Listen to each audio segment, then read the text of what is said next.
Well, let's continue with this spectacular greeting of our day in Glastonbury together with the meditation and channels. So if you would close your eyes, please, and just take a breath, your breath.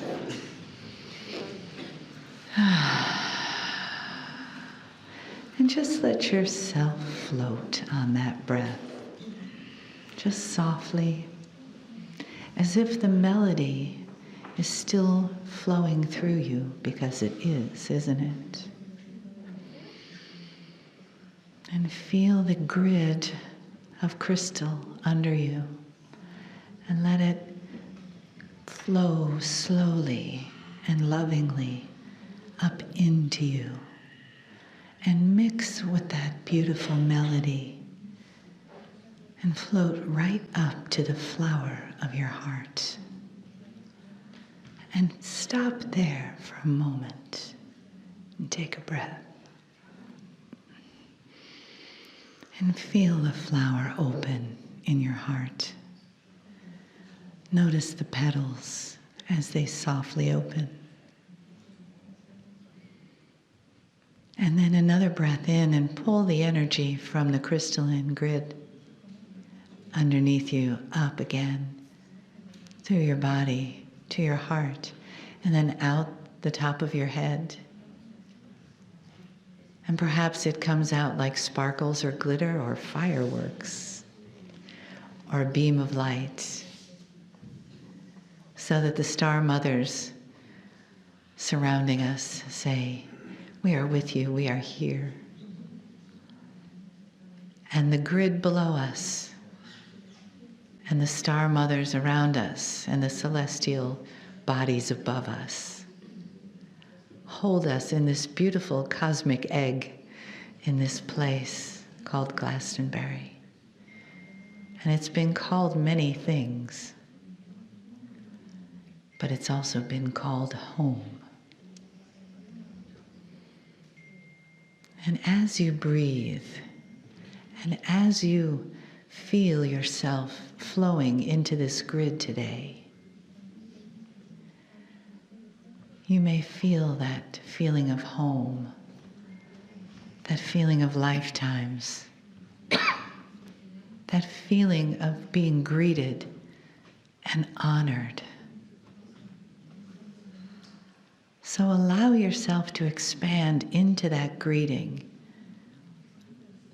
And just for today, although you may carry this on when you leave, feel what it's like to walk in the honor of the old ones that still walk among these stones, these crystals, and the ancestors that were you. And let them guide your thoughts and your heart and your footsteps today, as you revisit the places, the spaces, and the energies of many lifetimes.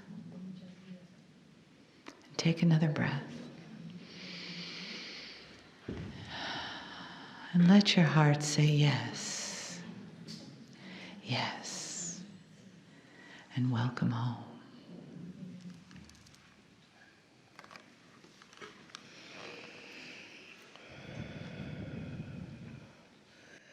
So it is a good day to you, huh? So very good to see you, your light, your brightness in this wondrous place of old. Yes, you have walked here before. You have left parts of yourself here and are thinking, well, maybe I should or shouldn't pick it up, huh? No, some of you have been in battle here. Some of you have been the hero here.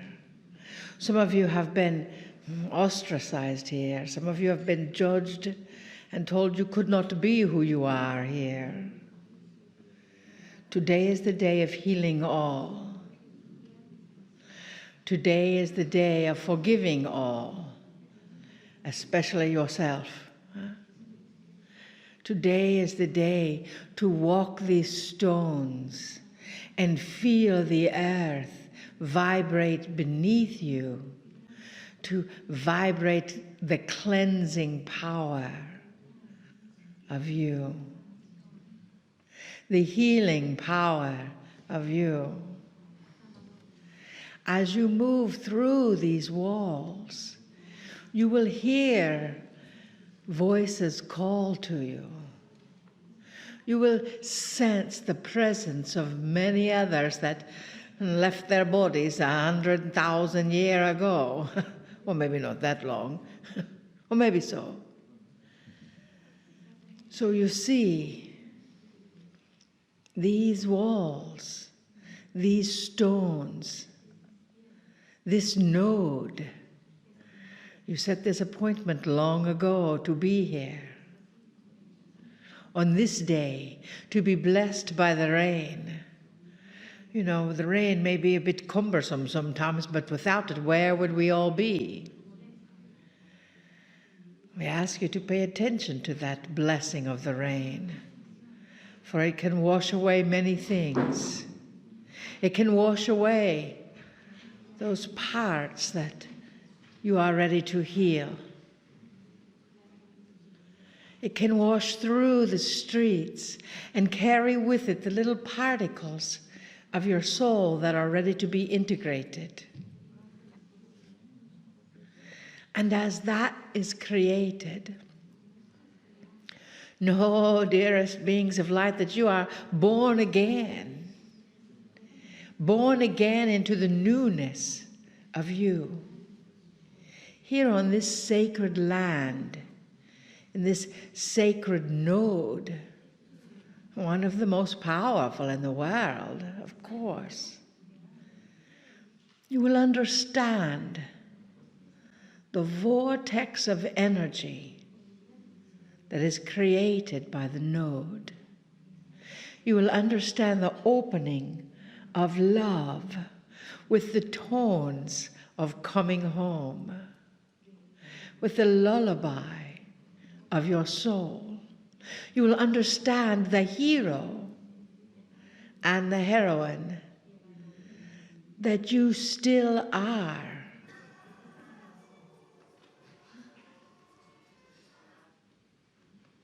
What did we say about the sounds? You will hear voices. You each heard that, yes? Of course.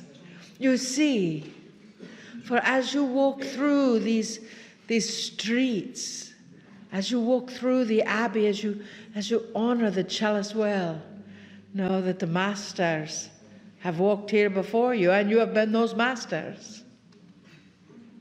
They've paved the way.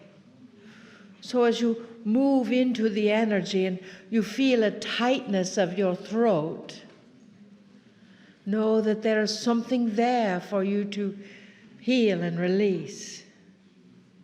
When you walk through another passageway and you feel a pain in your back, know that there is something there to be healed and released. And as you breathe in the white doves of the abbey, know that your heart is opening.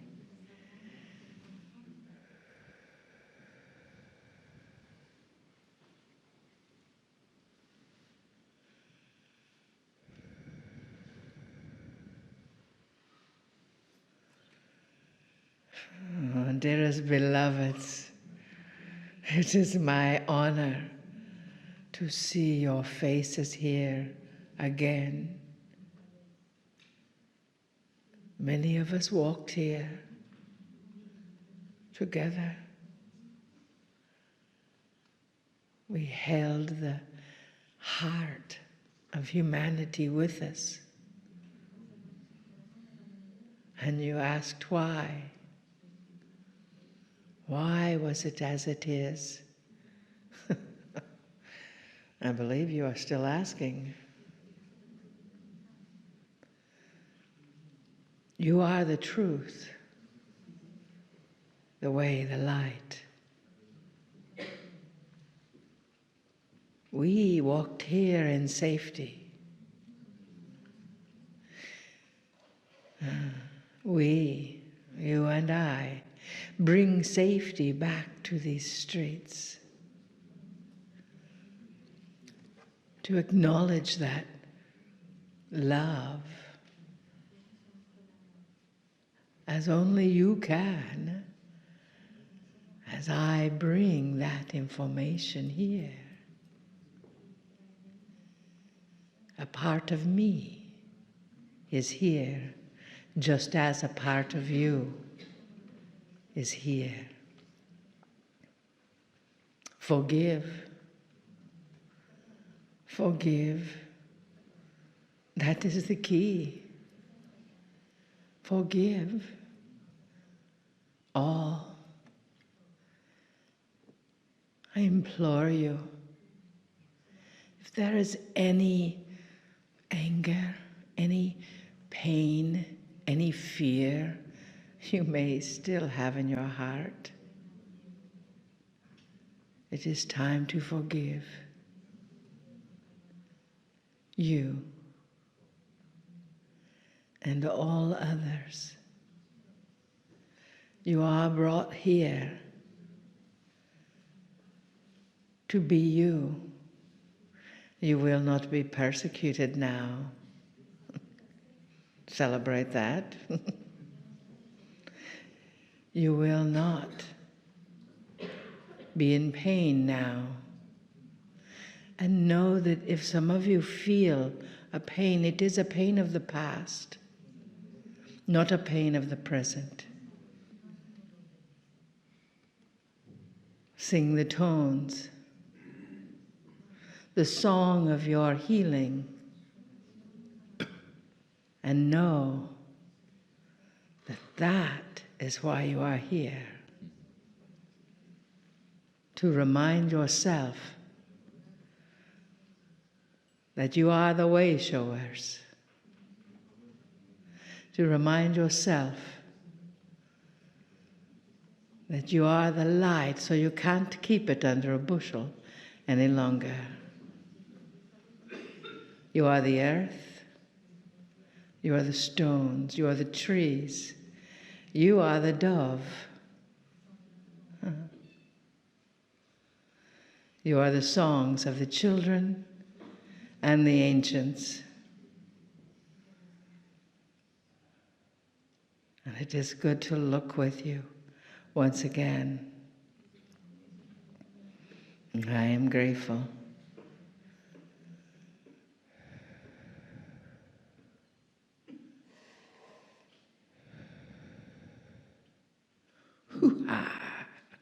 So, as we walk about this land, you will know, you will laugh, you will sing, you will dance, you will play. You will be still and know that your heart is healing farther than you ever thought possible. Your heart is forgiving more than you even knew was there. Your love is expanding more in the ways of you. For this land is your land. This land is you. Remember, heal, and then simply be. We love you deeply. We see you as we walk about the streets together today. We look into your heart and share that love together for all time. Namaste.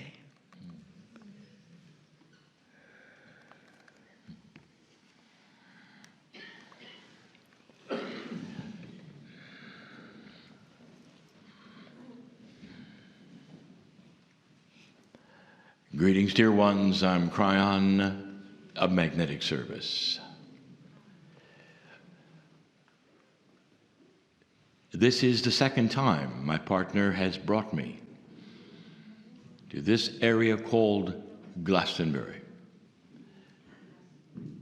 And the last time I sat in the grass and we discussed the area. We discussed the history here. And so this has already been recorded and even published. What I wish to do this day is to give a message that is the same in this channel and the one to come later. And it's one that goes beyond what I told you. And it's historic. And it's filled with information that might be questionable. So questionable it is that we are going to call this channel the Blasphemy Channel.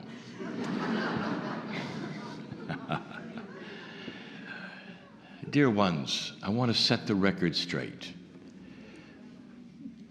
Those who study the history and are invested in a very pure way to the research may disagree. For over 2,000 years or more, it's very difficult to verify some of the things I may say. And yet there is a beauty in this story, and the story makes sense. It's filled with logic, human nature, and truth. Let us begin by telling you this is a story of Jesus and his uncle Joseph. Now, right away, there would be those who would question the relationship between Joseph and Jesus. And they would say, well, there is no proof that Joseph was related to Jesus. So I shall stop looking for proof and look for things that are self-evident. Things that make sense within the story that actually took place. And as I tell you this, I will remind you of this, of why we tell you a truth that even though there is no linear proof, is absolutely true intuitively. You'll see in a moment. There's questions whether or not Joseph visited this area at all before that time which he was told to come and set up a small church for his nephew. But dear ones, he not only visited, he visited often. You see, Joseph was an abundant man, and his trade was importing. And he came to this place you call England, for the idea of trading in a metal that Palestine did not have. And on several occasions, he brought his nephew. They loved it here.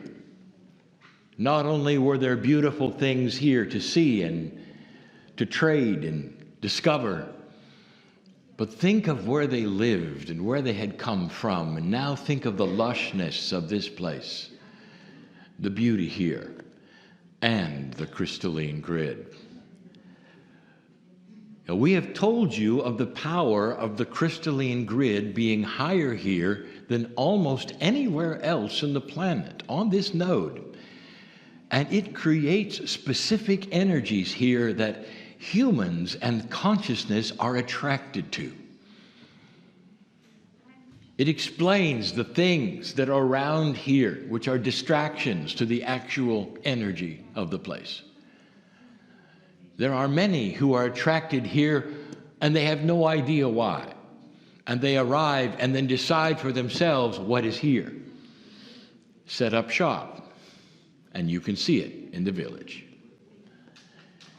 But the truth of what really happened here goes beyond the crystalline grid.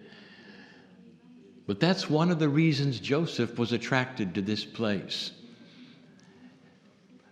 Dear ones, historians will question whether he was ever here, and yet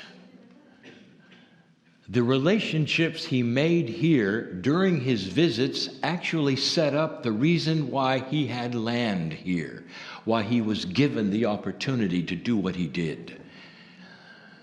That's intuitive. That's common sense. That's self-evident. Because when he did come here, he had no trouble fitting in and doing the things he wished to do as a merchant who was known. Let me just discuss yet again what has been called the missing years of Jesus. 2 days ago, I told you these were not missing years, these were boring years. There were no records at all of what Jesus did because he did nothing that was spectacular to anybody. There were no healings. There were no sermons. There was nothing out of the unusual because this man, this Jesus, did not yet take his mantle. He didn't go through his time of questioning of what was correct or not. He was not there yet. That came later. That came later where he lived. As he slowly realized who he was and picked up the mantle that he became, the master of love that changed the planet. But in those missing years, it is self-evident, is it not? He was not recognized. Nobody recognized him from the manger scene. No one knew him. Not really. These were the years where he grew up. Now here's the blasphemous part. Are you ready? The man Jesus was not celibate.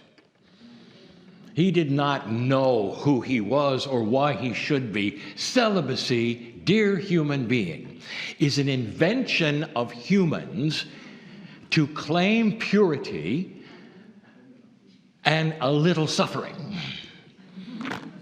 Because the suffering is, it takes you away from that which is beautiful and normal. Celibacy actually creates dysfunction and unbalance. Do I have to tell you more? And you know this and you see this. This is an invention of men. There was no thought that he would be celibate. One of my partner's favorite sayings was given by a Christian minister as he talked to the young people in front of him. And he said these words: sex is one of the most horrible, dirty, filthy things on the planet. And you should save it for somebody you love.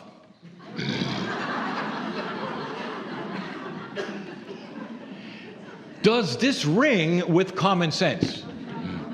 It does not.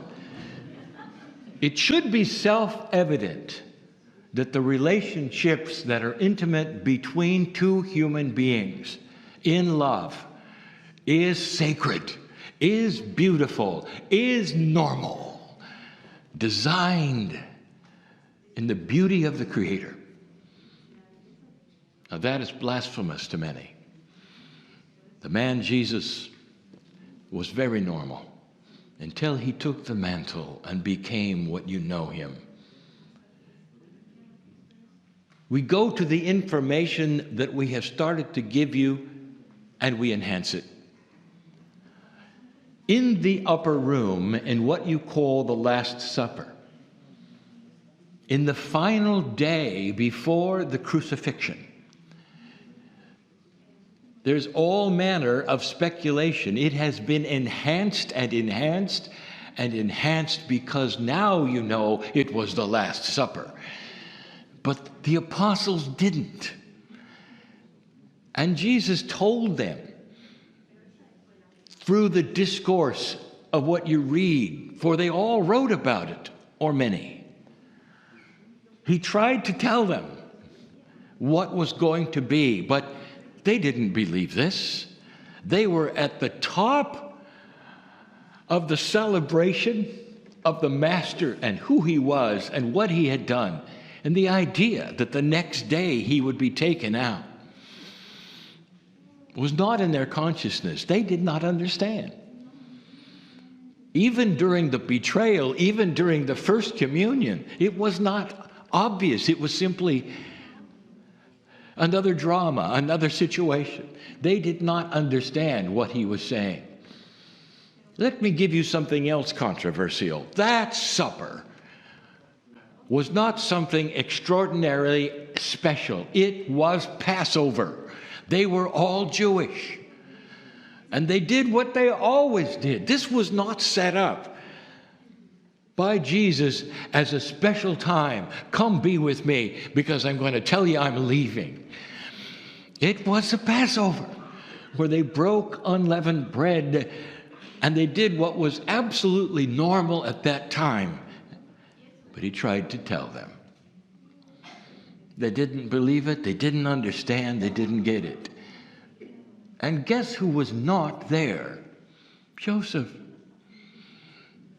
So the idea that he grasped the chalice and took it away quickly, common sense, he wasn't there.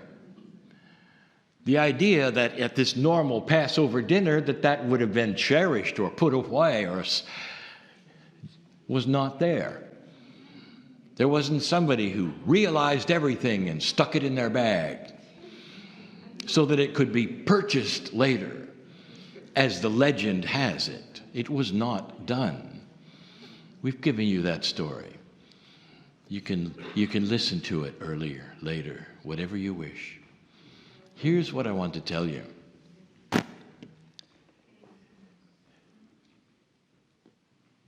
When the man was put upon the wood, it was very interesting, was it not, that none of his apostles or followers were there. Where were they? This took them completely by surprise. They were blindsided. And only in retrospect did some of them realize he was saying goodbye. Where were they? Most of them were afraid. They were hiding. First of all, they had been seen in public with an alliance with the Master. The worst thing they could do is show up at the crucifixion and be identified and taken away. That's not what they wanted. They didn't show up. Only the relatives and the immediate loved ones were there. Whatever you've been told, that's who was there. And that was Joseph, his uncle. Relatives were never questioned. Known loved ones at a crucifixion were never seen as those of interest to the law. They were expected to be there because these are the ones who would eventually take the bodies off of the wood and take them to the tombs. And that was Joseph. So yet again, common sense would tell you who Joseph was. Not even at the Last Supper, but in love with his nephew. His nephew had accompanied him many times. They had plans, perhaps even to live here, in this lush place where the crystalline grid is so powerful. So powerful. What happens next, I have not discussed with you. These are simple facts that you should know. And they are facts which can be researched and discovered in those things you call the Dead Sea Scrolls. It has been written, dear ones, but not necessarily part of what you've been told. We told you that even this day there is a law in Israel, because it was never removed, that says it is against the law to crucify after sundown. It is part of the Jewish law. It is there. And so you know that all bodies were taken off the wood before sundown. But this day, they were taken off even earlier because of dignitaries coming to town. And those in charge did not want that to mar the image on Golgotha as the dignitaries would come into that street. So Jesus' body was removed even earlier. And the one who was there waiting was Joseph, his uncle. Wouldn't have mattered how early or late, Joseph was there. And what happened next, you should remember and realize about Joseph. He took the body off of the wood. There were helpers. There always were. Like there are helpers at grave sites. There are helpers. But Joseph, he helped manage this. And where they took his nephew next, you should know. His nephew did not have a tomb yet. Wasn't old enough. Didn't have abundance. That's something you purchase. You purchase it in advance, like some of you will purchase grave sites in advance. Joseph, an abundant man, had a tomb very, very close to the hill where this took place. And Joseph took his nephew off of the wood. And Joseph took his nephew to his own tomb that he had purchased and had. That was Joseph's tomb. Beautiful, that love of that relative, of that man for his nephew. Where were the apostles? Where were all the followers?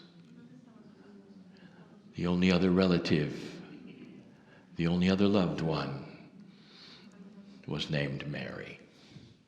And she was there too. Not questioned at all, because those in the area knew who she belonged to. That's the story. But you're in Glastonbury. What does this have to do with that? And here it is. The legends are correct. Joseph came back here. He came back to this spot where his nephew loved, where the crystalline grid was strong, where he felt the lushness of the earth, to build an oratory, a chapel, a prayer place that would become, in legend and reality, the first Church of Christ. In honor of his nephew, he built this.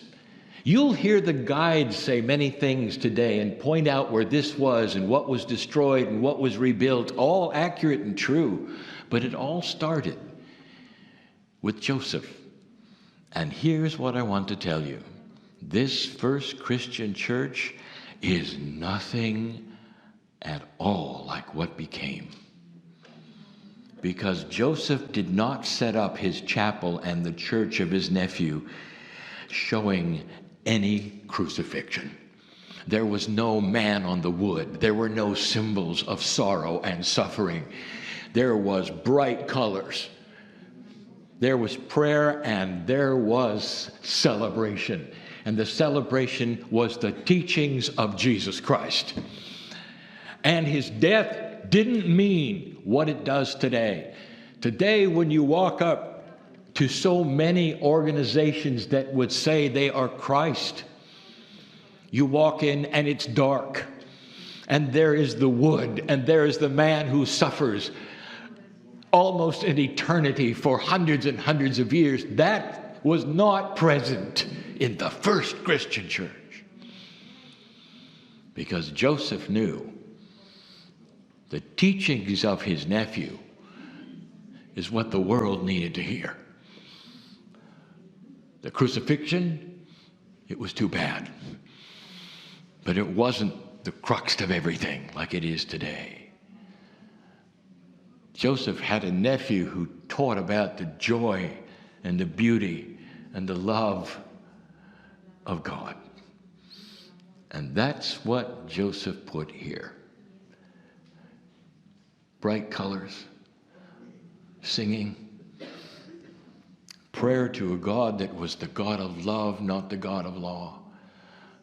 This is an important part of the story that changed the planet. And as you walk this place, legends, of course, they will occur. There's even a place, supposedly, where King Arthur is buried. It's one of many places where King Arthur is buried. I will call this place Convenient Abundant Bones. And the guides may tell you some more. It's sacred ground. It really is. Not only does the crystalline grid remember it so well, but this is where Joseph came to honor his nephew. And he did it right. And so it is.